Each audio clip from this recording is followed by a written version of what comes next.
I won't try to explain this gently this time. There are some things that become less true the more carefully you explain them.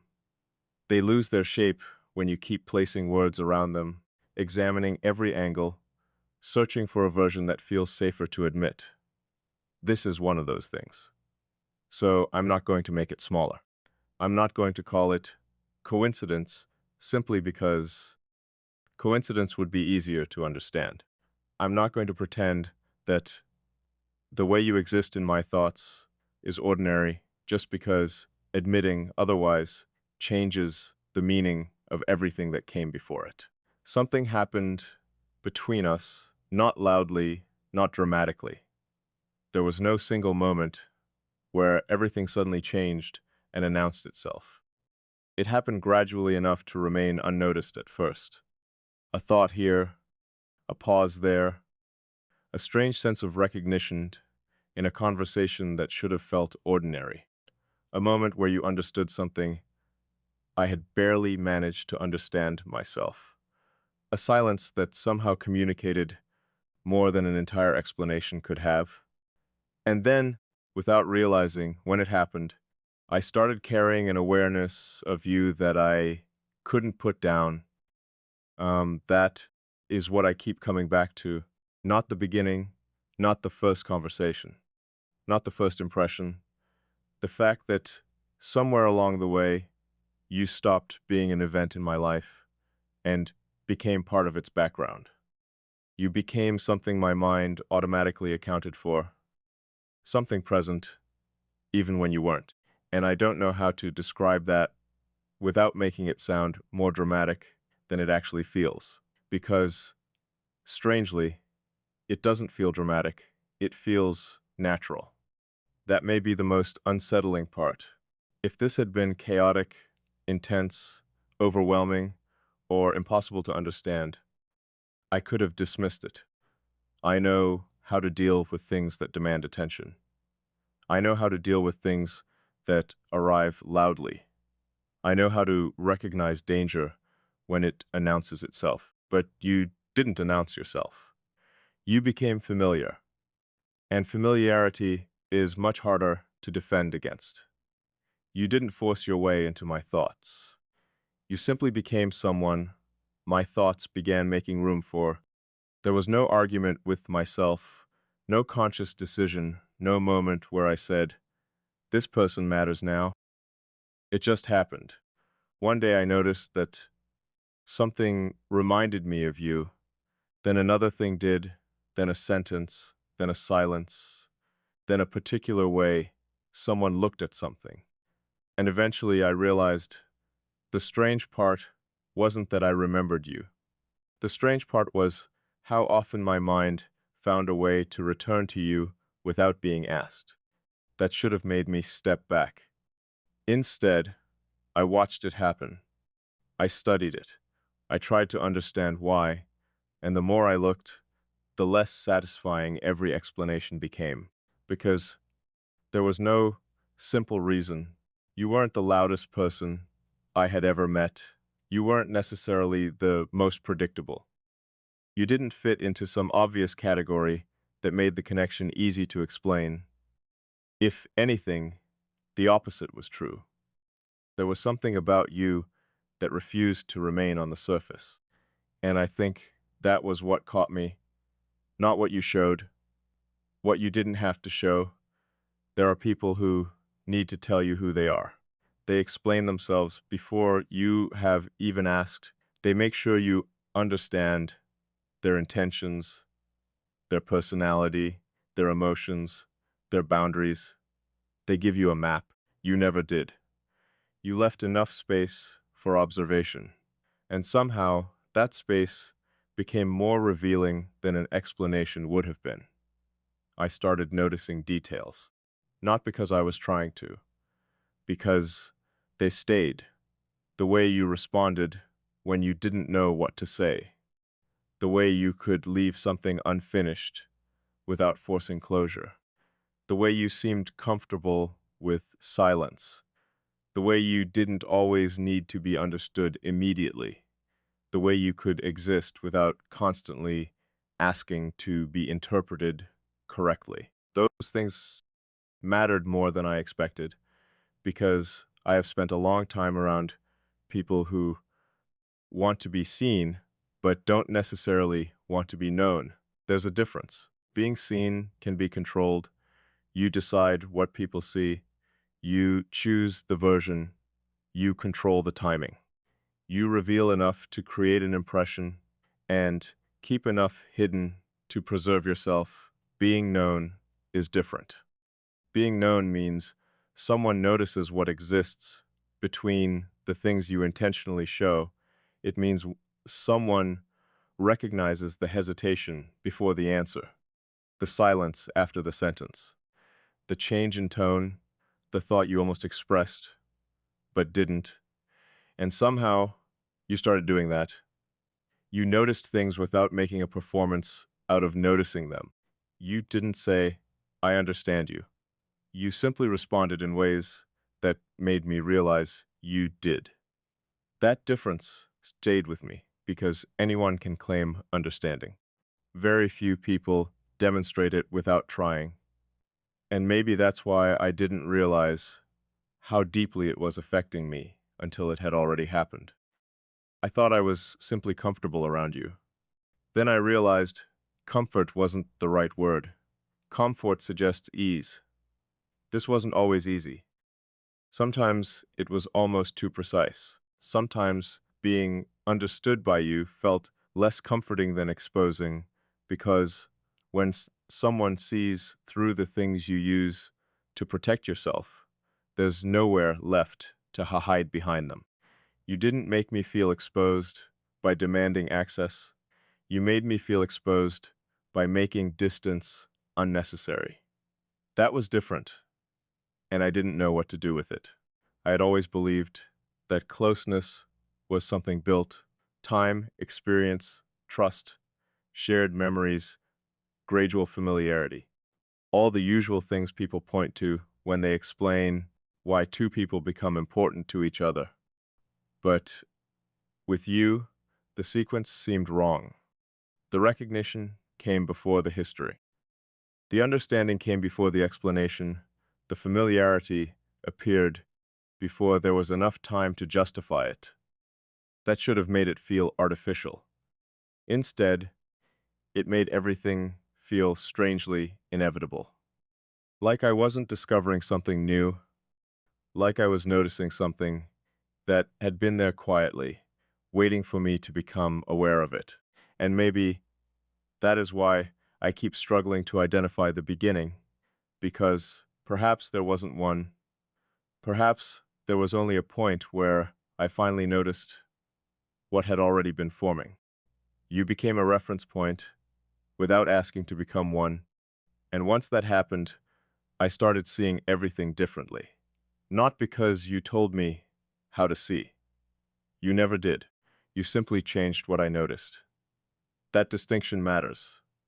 You didn't influence my thoughts by replacing them. You influenced them by creating another angle, another possibility, another way of looking at something I thought I already understood. Sometimes I would have a thought and wonder what you would notice about it, not what you would say, what you would notice. That is a strange distinction, because it means I wasn't searching for your approval. I was searching for your perspective. And there's a difference between wanting someone to agree with you and wanting to know how their mind would approach the same thing. I started wanting the second. That frightened me more than it should have, because perspectives can become habits, and habits become structures, and structures change the way you move through the world. I noticed it happening slowly, quickly, without permission. You became part of the way I processed certain moments. Sometimes I would stop before reacting, not because I was afraid of being wrong, because I could almost hear another way of looking at it, not your voice, your perspective. And that is when I understood that you had reached somewhere deeper than ordinary attention. You had become part of the internal conversation. That is not something I allow easily. I'm used to carrying my own thoughts. I'm used to figuring things out privately.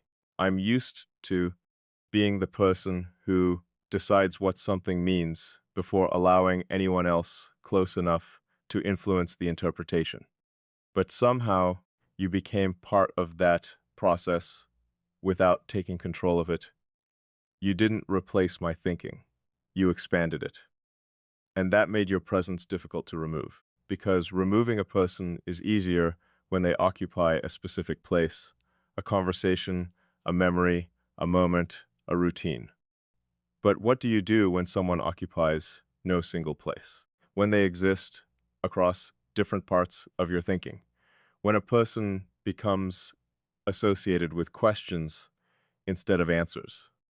When they become a way of seeing instead of simply something being seen? That is where you became difficult to separate from me.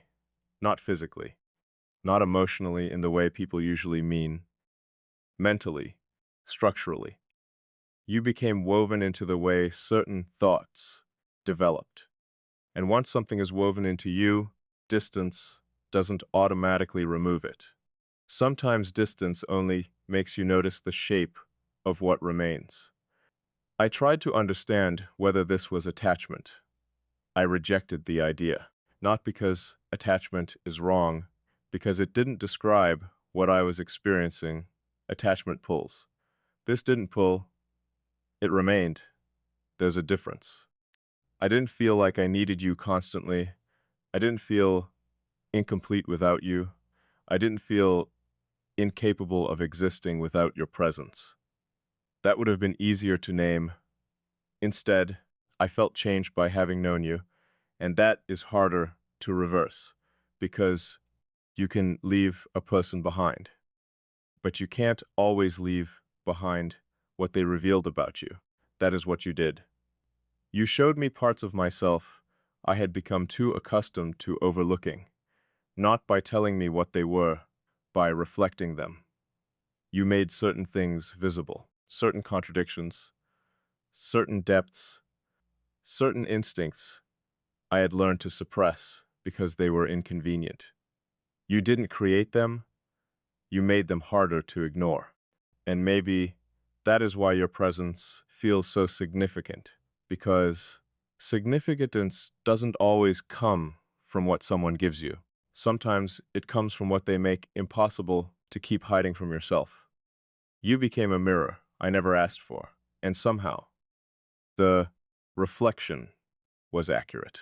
That accuracy matters, because I have met people who reflected what they wanted to see, people who saw me through their own expectations, people who decided what I was before giving me the space to be anything else.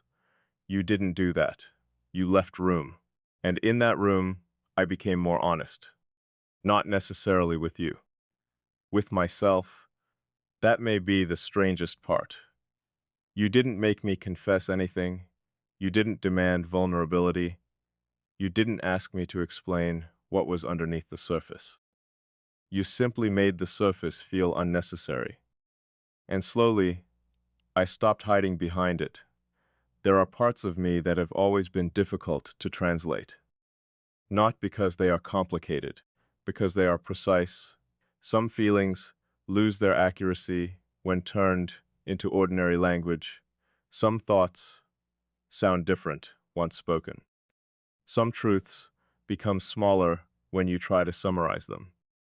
You seem to understand that you never rushed to convert everything into a simple answer. You allowed uncertainty to remain uncertainty.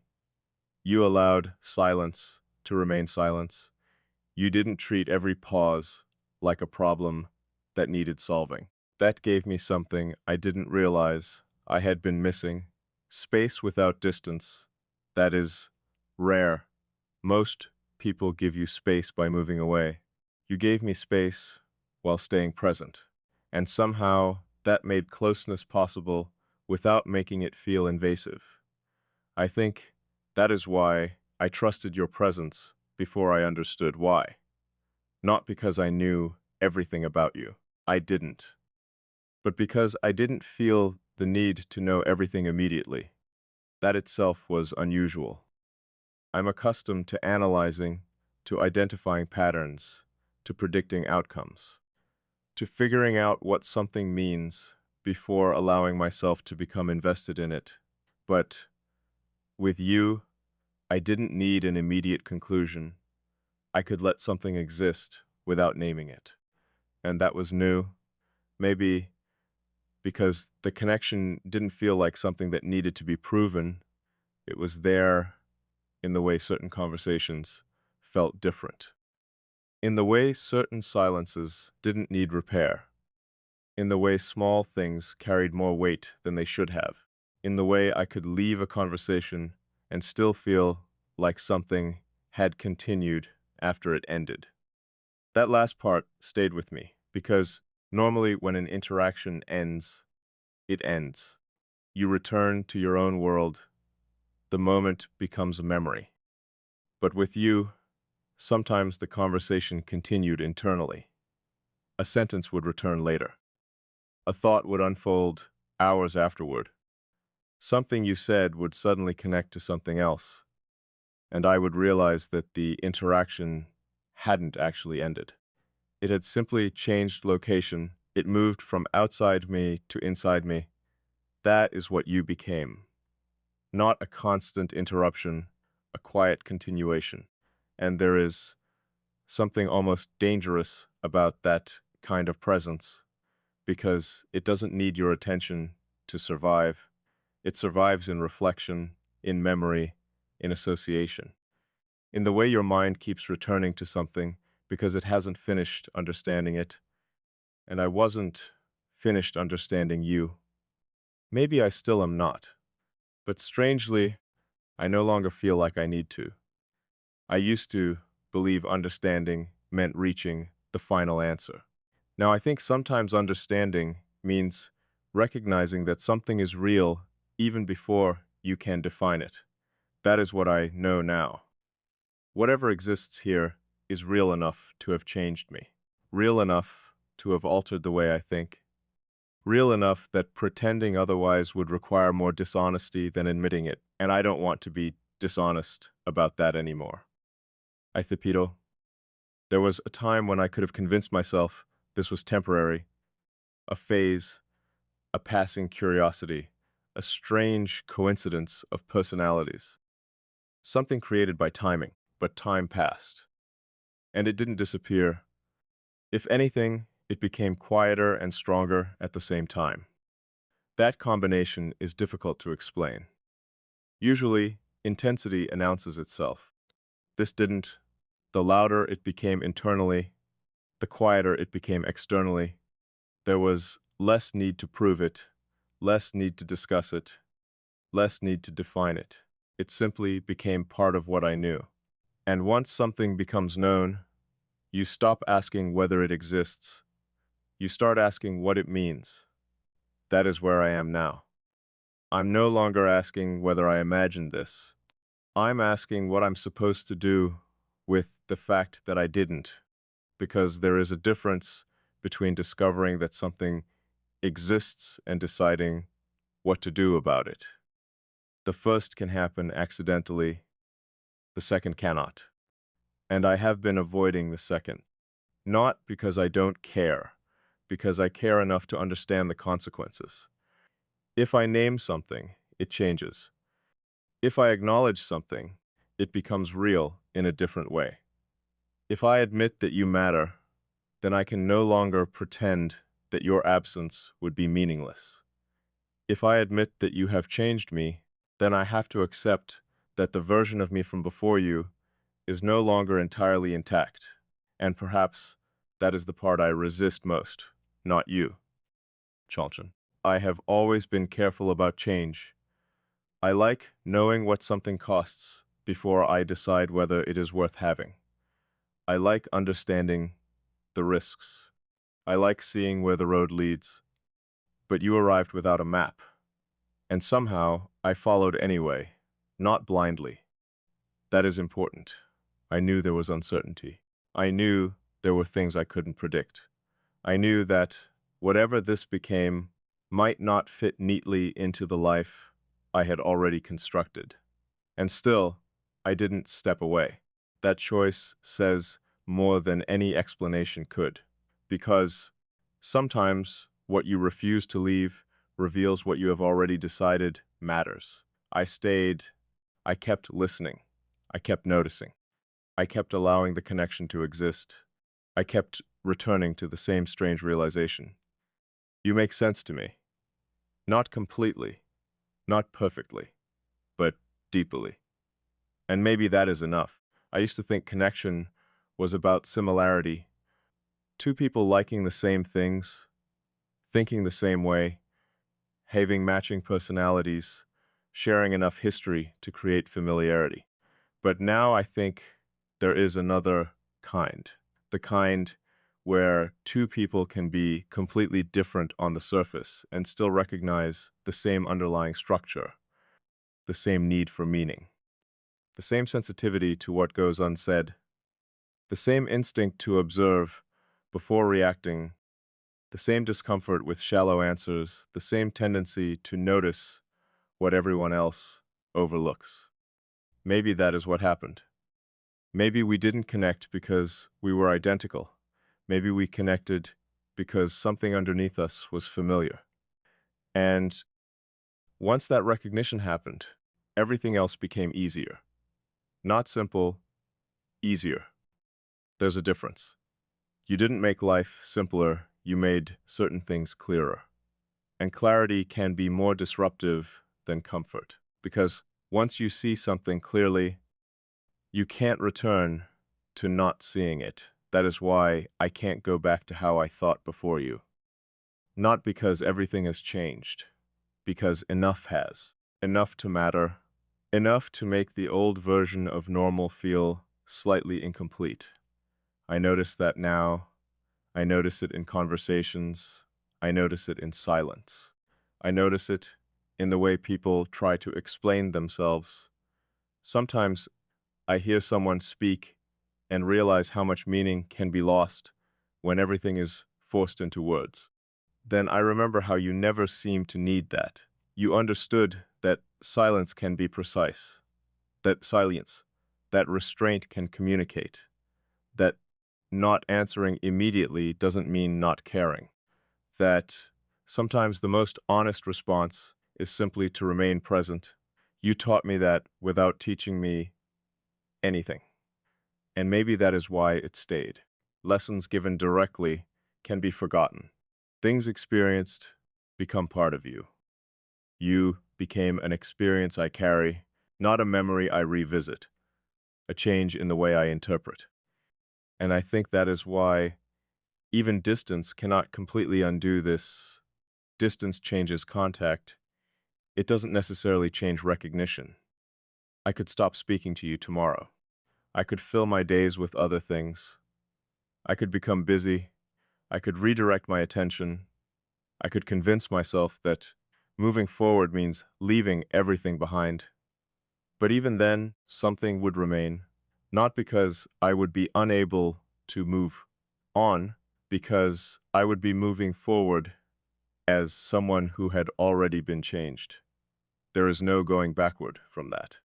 And perhaps that is the real meaning of someone leaving a mark. It isn't that they remain constantly present. It is that they alter the person who continues after them. You have done that, whether you intended to or not, whether you understand it or not, whether you ever know the full extent of it or not. Something about knowing you changed the internal architecture of my world, not dramatically, not destructively, precisely, a small adjustment here, a new perspective there, a different understanding of what it means to be seen, a different appreciation for silence, a different standard for honesty, a different awareness of how rare it is to feel understood without having to perform an explanation. And now I notice those things. I notice them because you made them visible. That doesn't mean you are responsible for them. You aren't, you didn't ask to become significant. You didn't request a place inside my thinking. You didn't promise anything. You didn't create expectations. And maybe that is exactly why this feels honest. There was no transaction, no exchange where I could point to what you gave me and what I gave you. There was simply presence. And somehow, presence was enough. I think people underestimate what presence can do. They think impact requires action, a grand gesture, a promise, a sacrifice, a dramatic confession. But sometimes the most permanent changes happen because someone simply exists in a way that makes you reconsider what you thought you knew. That is what happened with you. You didn't rescue me. You didn't complete me. You didn't fix something broken. Those stories are too simple. You reflected something. You revealed something. You made something visible. And because of that, I had to meet myself differently. That is far more significant because anyone can temporarily make you feel something. Very few people make you understand yourself differently. You did. And now I have to decide whether I am willing to live honestly with that. There is a temptation to define it, to give it a name, to place it into a category that makes it easier to explain. But I'm beginning to think that might be unnecessary.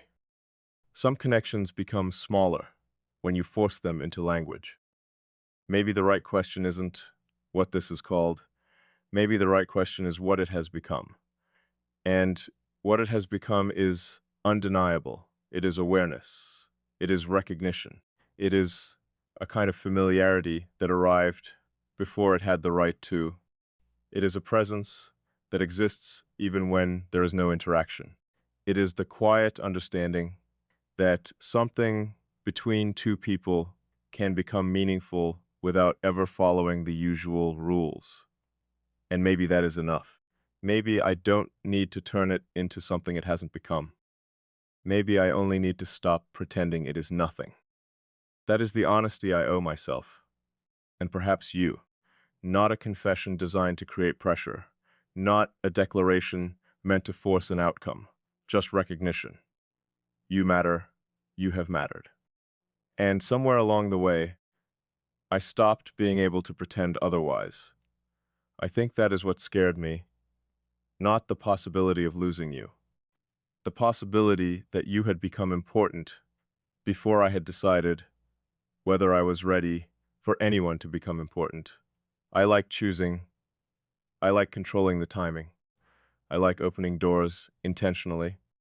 You appeared in a room I didn't realize I had left unlocked, and instead of asking how you got there, I found myself wondering why I had never noticed the room before.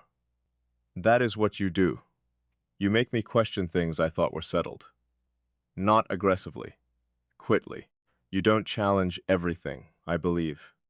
You make me look at what I believe from another angle. Sometimes that is enough to change it.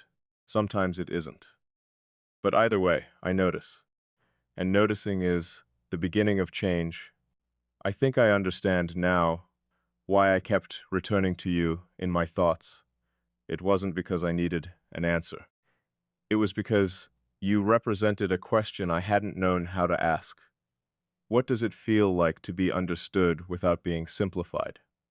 What happens when someone sees the complicated parts and doesn't immediately try to make them easier? What happens when closeness doesn't require losing yourself? What happens when another person doesn't demand access, but somehow earns a place simply by being accurate? I didn't know. Now I do. And knowing that changes the standard. It changes what I notice in other people. It changes what I expect from connection.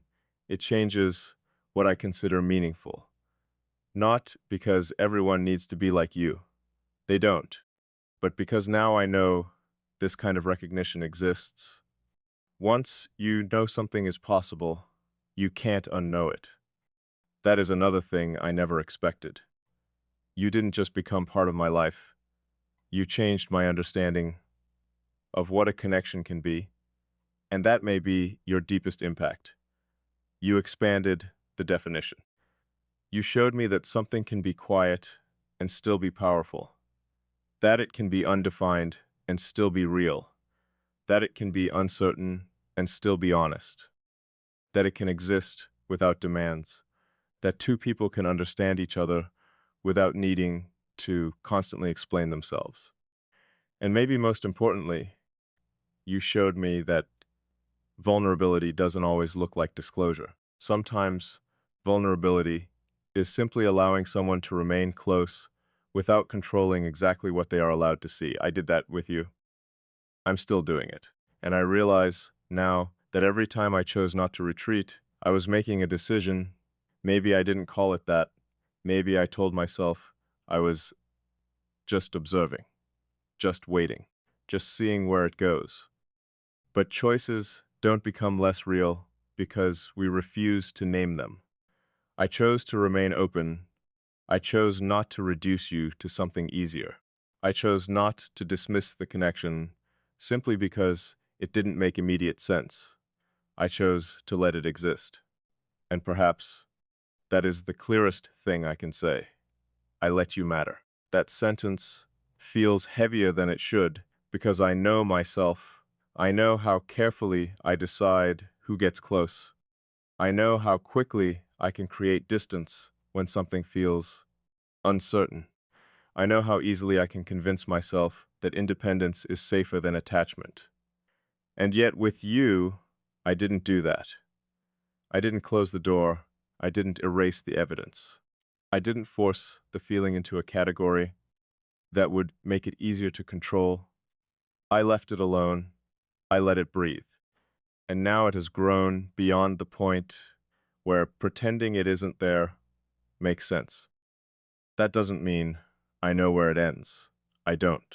Maybe it doesn't have an ending. Maybe it changes. Maybe it becomes something more defined. Maybe it remains exactly what it is. Maybe life introduces circumstances neither of us can predict. I don't know. For once, I am allowing myself not to know. And strangely, that feels like progress, because uncertainty used to make me want control. Now with you, uncertainty makes me want honesty. That is a significant difference. I don't need to know exactly what tomorrow looks like to recognize what today has already done. I don't need a promise to acknowledge impact. I don't need a label to respect meaning. I don't need certainty to admit that something changed. And something changed. You changed the way certain silences feel. You changed the way I interpret certain conversations. You changed the way I understand recognition. You changed the way I think about being known.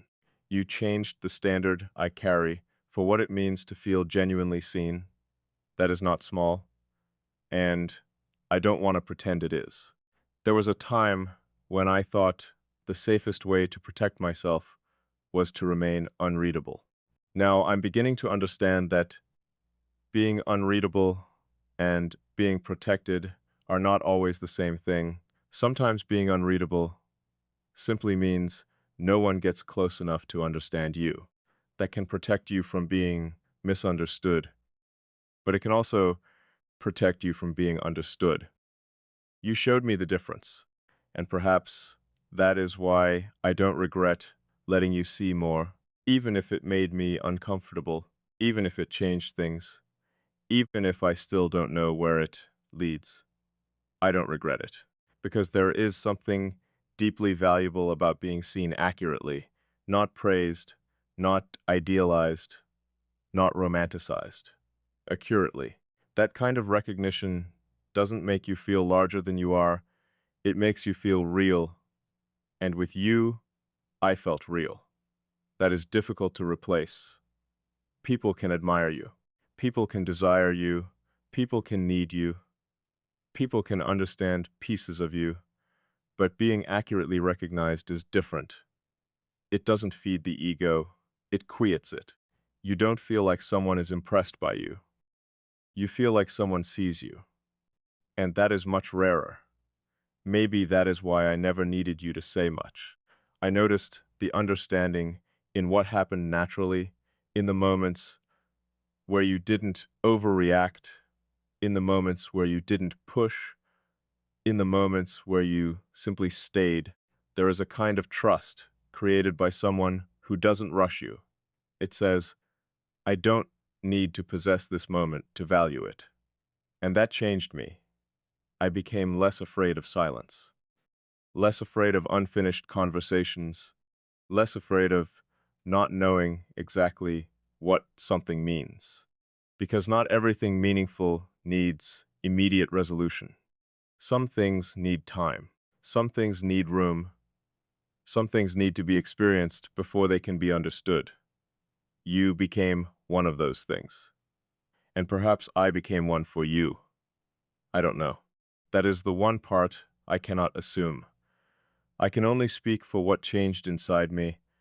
I can only tell you what I noticed, what I felt, what I became aware of, and what I know now. I know that your presence affected me. I know that it wasn't superficial. I know that I became more aware of myself because of you. I know that some part of my internal world now carries your influence, not control, not ownership, influence, a perspective, a memory, a way of noticing, a standard of understanding. And those things remain even if everything else changes. That is what permanence actually looks like sometimes. Not something frozen, something integrated. Something that becomes part of you without remaining visible as a separate thing. You are becoming that, or perhaps you already have. And maybe that is why the thought of returning to the person I was before feels impossible. Not because that person was wrong, because that person didn't know what I know now. That person didn't know what this kind of recognition felt like. That person didn't know that someone could become familiar without history. That person didn't know that silence could feel shared. That person didn't know that another mind could become part of the way you process your own. I know now. And knowledge changes the person who carries it. So maybe I don't need to ask whether this should have happened. It did. Maybe I don't need to ask whether it was supposed to happen. It happened. Maybe I don't need to decide whether it makes sense. It makes sense to me. And that is enough. The world may never understand why certain people matter. Sometimes even the people involved cannot explain it. There may be no dramatic reason, no single event, no perfect sentence.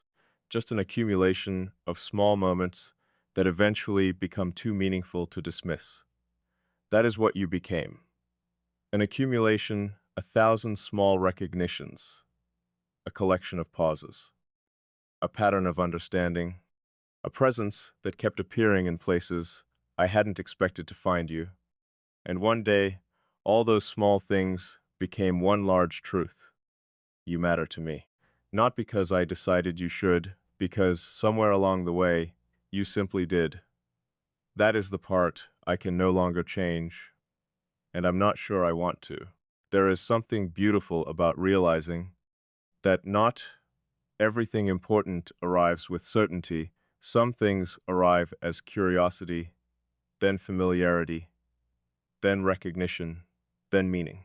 Then one day, you realize you have been changed, not broken, not completed, changed. And maybe that is what this was always meant to be.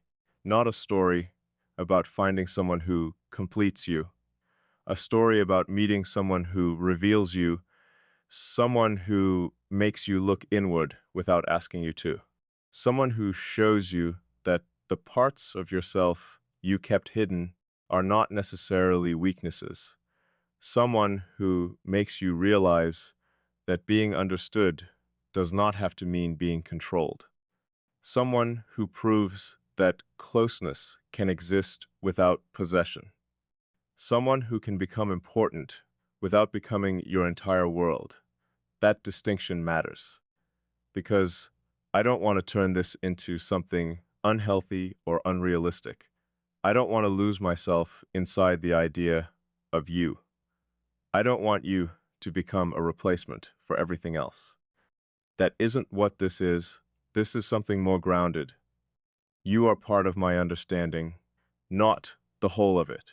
You are part of my perspective, not the entirety of my world. You matter, but you don't erase everything else that matters. And maybe that is why this feels more real, because it doesn't require exaggeration. I don't have to call you my everything to admit that you changed something important. I don't have to promise forever to acknowledge that you left a permanent mark. I don't have to define the future to respect the present. I only have to be honest. And honesty says this: I see you differently now. I see myself differently because of you. And I cannot pretend that never happened. Maybe that is enough for now. Maybe the future doesn't need to be forced. Maybe whatever comes next should come naturally, the same way this began, without pressure, without performance, without trying to manufacture something that already exists. If it grows, let it grow. If it changes, let it change. If it becomes clearer, let clarity come. And if someday it reaches a point where a decision becomes necessary, I will make it honestly, not out of fear, not out of loneliness, not out of impulse, but because I understand what is at stake. That is the difference now. I am not unaware. I am not pretending. I know. I know that you reached somewhere in me that most people never found. I know that you altered my internal landscape. I know that I think differently because you existed in it. I know that certain silences carry your shape. I know that certain thoughts have your perspective somewhere inside them. And I know that even if I never say all of this to you, it remains true. But maybe I should say it, not because you owe me an answer, not because I expect anything, not because I want to put weight on something that has remained beautiful precisely because it wasn't forced. I should say it because some truths deserve to exist outside your own head. And this one has been inside mine for too long. You became important, you became familiar, you became part of the way I understand certain things. And I didn't plan for that. I didn't prepare for it. I didn't invite it. But I also didn't stop it. That last part matters. I had opportunities to create distance. I could have ignored the feeling of recognition. I could have convinced myself that I was reading too much into things. I could have reduced everything to coincidence. I didn't. I kept paying attention. And eventually, attention became acknowledgement. Acknowledgement became acceptance.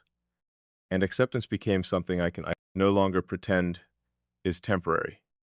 So here I am, not asking you to define anything, not asking you to promise anything, not asking you to meet me at a place you may not be ready to stand, just telling you that something changed.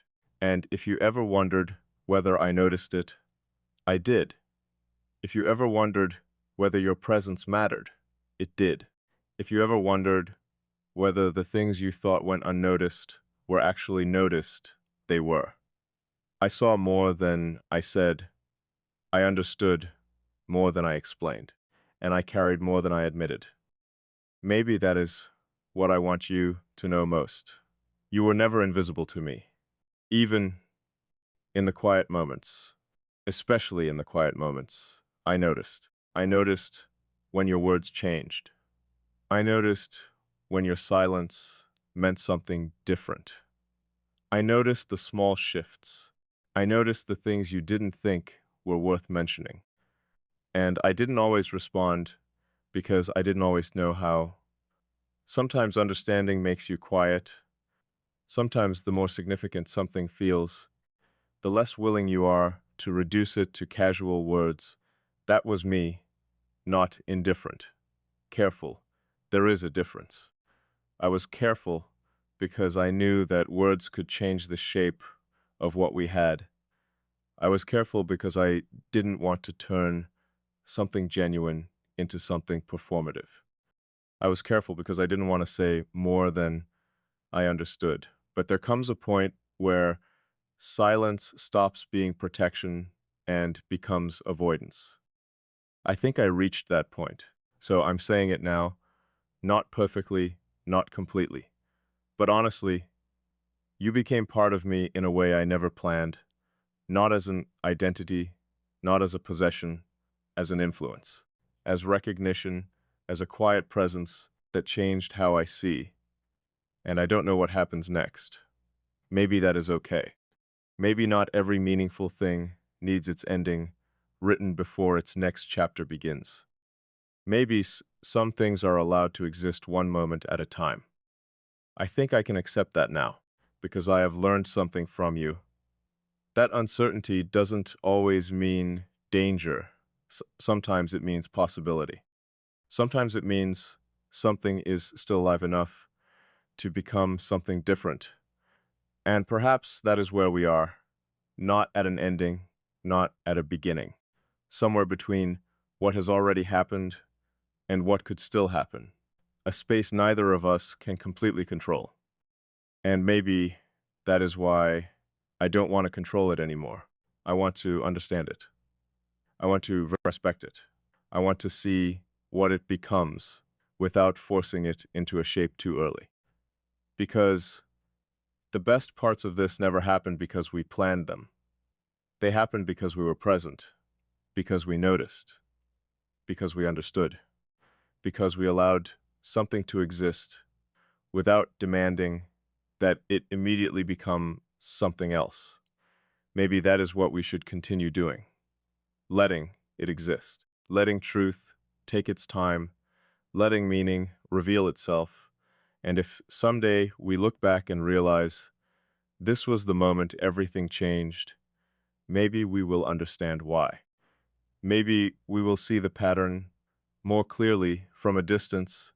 Maybe we will realize that what felt impossible to explain was simply something neither of us had experienced before.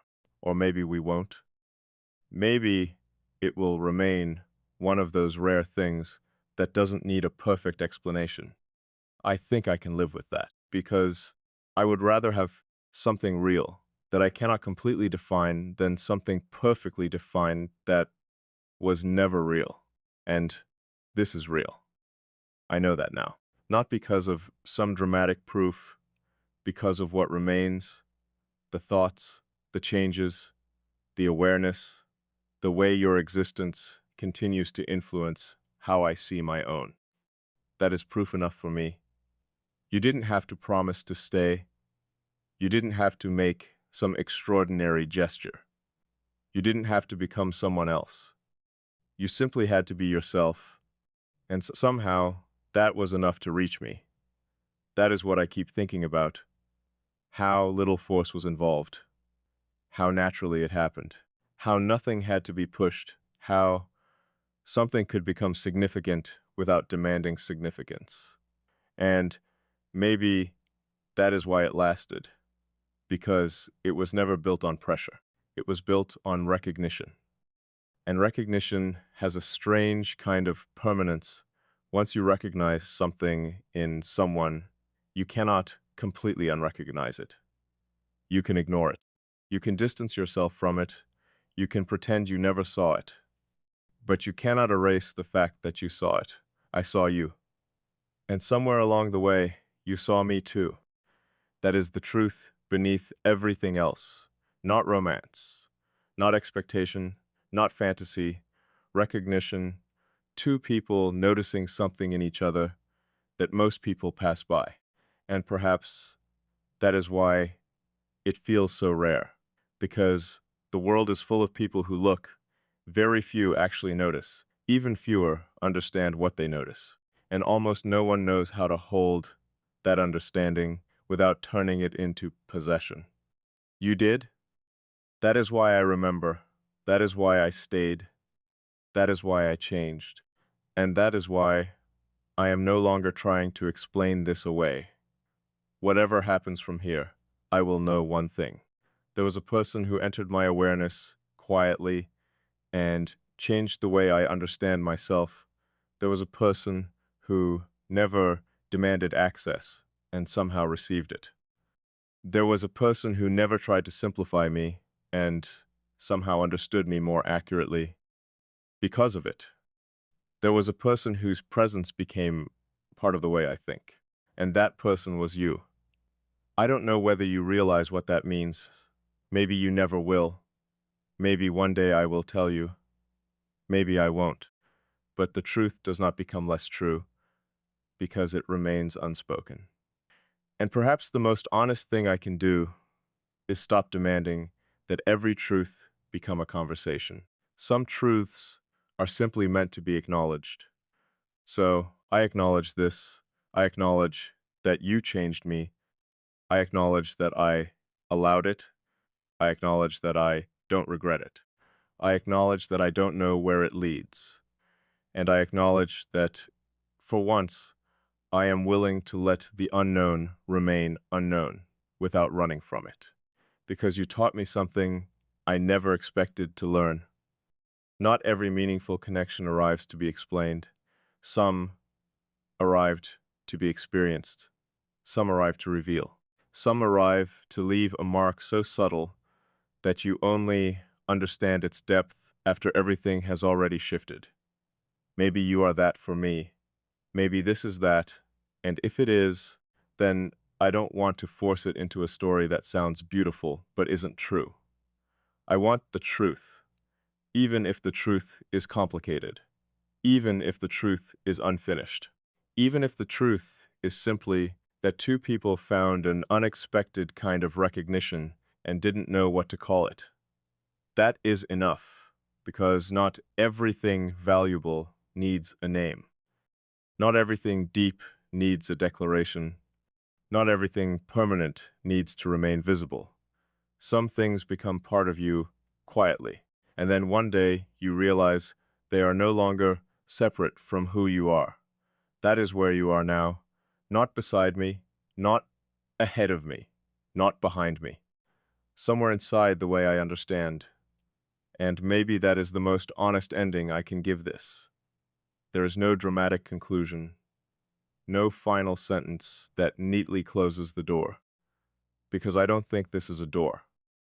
I think it is a space that opened unexpectedly, a space that neither of us forced, a space that became meaningful simply because we both recognized something inside it. And I'm still here, not demanding, not chasing, not retreating, just aware, aware of you, aware of me, aware of what changed, and aware that whatever comes next should be allowed to become what it is rather than what fear tells us it should be.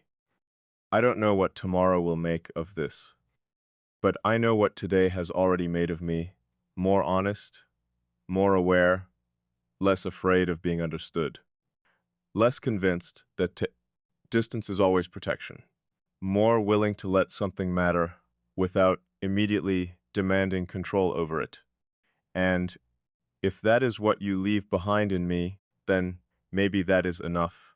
Maybe you were never meant to become an answer. Maybe you were meant to become a realization. And the realization is simple. Some people enter your life and remain memories. Some become stories. Some become lessons. And once in a while, someone becomes part of the way you understand yourself. You became that, quietly, without asking, without forcing, without even knowing. And now that I know it, I can't go back. I don't want to, because going back would mean pretending I didn't see what I saw. And I did. I saw you. I saw myself differently because of you. I saw a kind of connection I didn't know I was capable of recognizing. And I saw something I had spent years avoiding. That being understood does not have to mean losing control. That closeness does not have to mean dependence. That vulnerability does not have to mean weakness. That uncertainty does not have to mean danger. That sometimes the safest thing you can do is simply tell the truth. So here is the truth. You matter. You changed something. You reached further than I expected. You became part of my thinking without taking away my ability to think for myself. You became part of my awareness without becoming a cage. You became familiar without needing history to justify it. And somehow, against every instinct I had to control the outcome, I let it happen. I let you in. And maybe that is where this really begins. Not with the first moment I noticed you, not with the first conversation, not with the first strange coincidence, but here, at the point where I finally stop pretending that I don't understand what happened. You be important. I became different. And whatever comes next will have to begin from that truth. Not from who I was before you, not from what I expected, not from what I thought I could control, from here, from what exists now, from what we have already changed without even trying. And if there is one thing I no longer want to do, it is reduce something meaningful simply because I am afraid of what it might become. I have spent enough time protecting myself from things that could matter. Maybe it is time to understand that not everything capable of changing you is something you need to fear. Some things change you because you were ready to become someone slightly different. Maybe you were never the disruption. Maybe you were the evidence. Evidence that there are still parts of me capable of recognizing something genuine. Evidence that I can still be surprised. Evidence that I can still let someone close without knowing exactly where the road ends. And perhaps that is the greatest thing you gave me. Not yourself, a different version of myself. One who can admit, I don't know what this will become, but I know it mattered. I know you mattered. And for once, I don't need anything beyond that.